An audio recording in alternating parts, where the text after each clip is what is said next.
Hier in der Koordinationsstelle für Geflüchtete am KIT erreichen uns immer wieder Anfragen von Menschen, die sich für ein Studium interessieren oder die ihr Studium fluchtbedingt unterbrechen mussten und es gerne wieder aufnehmen möchten. Das KIT hat deswegen sein Gasthörerprogramm für Geflüchtete geöffnet, um ihnen eben die Vorbereitung auf die Aufnahme des Studiums zu erleichtern. Ich bin Hava und komme aus Afghanistan. Seit 2 Jahren wohne ich in Deutschland. Hier möchte ich Informatik studieren. Ich finde es toll, dass ich als Gasthörer hier dabei sein darf und von vielen Möglichkeiten wie Mathematikunterricht und Bibliothekausweis nutzen kann.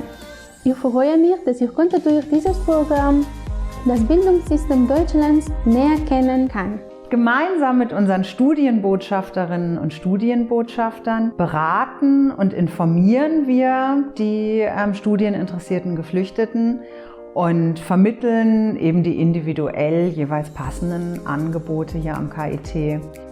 Wir, die Studienbotschafterinnen und Studienbotschafter, sind selbst Studierende am KIT. Deshalb können wir Interessierten Tipps direkt aus erster Hand geben und sie bei allen Fragen rund um das Studium unterstützen. In vielen Fällen können wir die Studieninteressierten direkt in ihrer Muttersprache beraten und ihnen bei der Bewerbung für einen Studienplatz helfen. Wenn man dann ein ingenieurwissenschaftliches oder technisches Studium aufnehmen möchte, sind neben Deutschkenntnissen vor allem auch Mathematikkenntnisse entscheidend. Deswegen bieten wir einen Mathematik-Basiskurs an, der eben zielgerichtet zur Vorbereitung auf das Studium dient. Außerdem organisieren wir soziale und kulturelle Aktivitäten, wie zum Beispiel Museumsbesuche oder interkulturelle Workshops.